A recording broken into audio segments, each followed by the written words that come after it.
Bagaimana tipu daya Quraisy untuk menghentikan dakwah Rasulullah?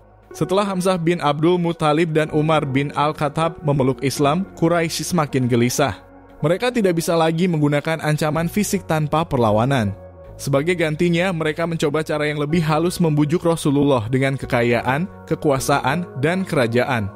Mereka mengutus salah satu pemuka mereka, Utbah bin Rabi'ah, seorang pria terpandang yang dihormati, untuk mencoba menghentikan Rasulullah. Wahai orang-orang Quraisy, bagaimana jika aku menghampiri Muhammad dan menawarkannya sesuatu yang mungkin dia terima? Jika dia menerima sebagian dari penawaran kita berikan yang dia inginkan, asalkan dia berhenti berdakwah. Quraisy setuju. Dengan langkah percaya diri, Utbah berjalan menuju Rasulullah yang sedang duduk di Masjidil Haram. Utbah duduk di hadapan Rasulullah dengan senyum politikus ulung. Wahai anak saudaraku, engkau termasuk golongan kami dari keluarga terpandang dan terhormat. Tapi engkau telah membawa ajaran yang memecah belah kaummu. Aku datang dengan sebuah tawaran. Ia melanjutkan, jika engkau menginginkan harta, kami akan mengumpulkannya untukmu hingga engkau menjadi orang terkaya di Mekah. Jika engkau menginginkan kedudukan, kami akan menjadikanmu pemimpin kami. Jika engkau menginginkan kerajaan, kami akan mengangkatmu sebagai raja kami. Jika engkau merasa sakit dan kerasukan, kami akan mencari tabib terbaik untuk menyembuhkanmu. Setelah Utbah selesai berbicara, Rasulullah dengan tenang bertanya, apakah engkau sudah selesai, wahai Abul Walid? Ya, jawab Utbah. Rasulullah lalu membaca ayat dari surah Fussilat, Hamim. Diturunkan dari yang maha pemurah lagi maha penyayang. Kitab yang dijelaskan ayat-ayatnya dalam bahasa Arab untuk kaum yang mengetahui, yang membawa berita gembira dan membawa peringatan. Saat Rasulullah membaca hingga ayat sajdah, beliau sujud. Kemudian Rasulullah bersabda, wahai Abul Walid, engkau telah mendengar apa yang baru saja engkau dengarkan. Setelah itu terserah padamu. Utbah bangkit, wajahnya terlihat berbeda dari sebelumnya. Ketika Utbah kembali kepada Quraisy, mereka langsung bertanya, apa yang terjadi denganmu, wahai Abul Walid? Utbah dengan wajah serius menjawab, demi Allah, aku baru saja mendengar suatu perkataan yang belum pernah kudengar sebelumnya. Itu bukan syair, bukan sihir, bukan pula tenung. Wahai Quraisy, turutilah aku.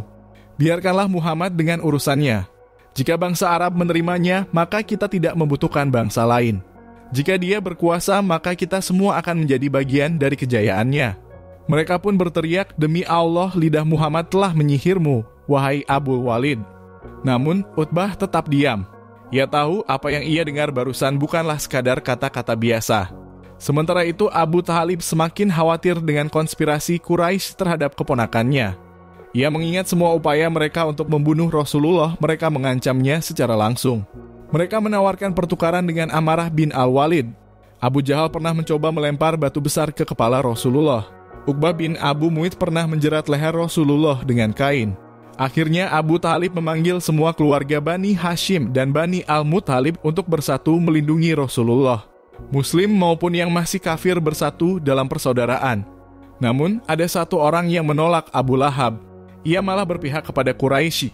Kaum Quraisy telah mencoba segala cara untuk menghentikan dakwah dari ancaman hingga bujukan. Namun, mereka gagal total. Rasulullah tetap teguh. Islam terus berkembang dan cahaya kebenaran tak bisa dipadamkan.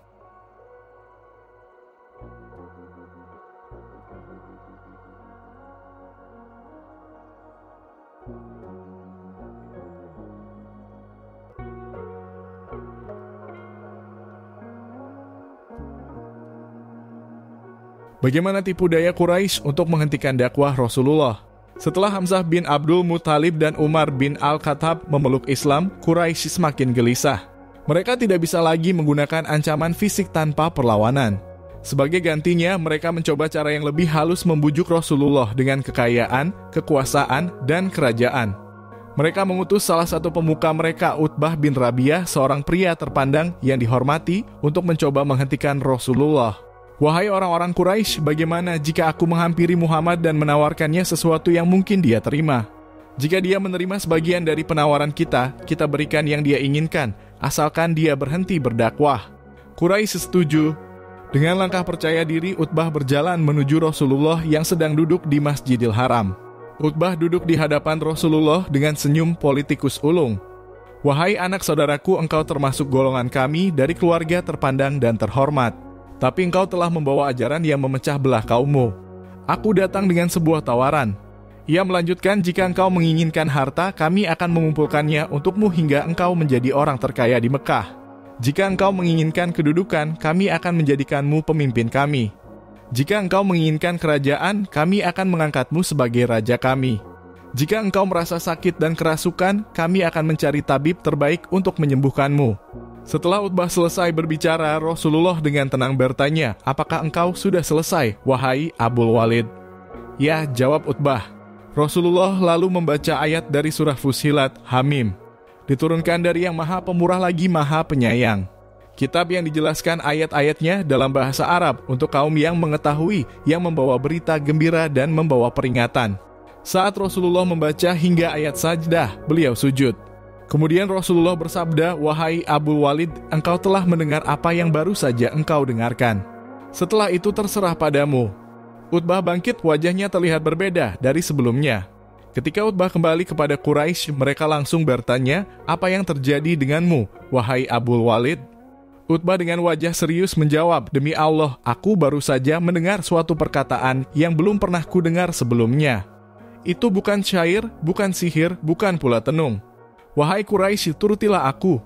Biarkanlah Muhammad dengan urusannya. Jika bangsa Arab menerimanya, maka kita tidak membutuhkan bangsa lain.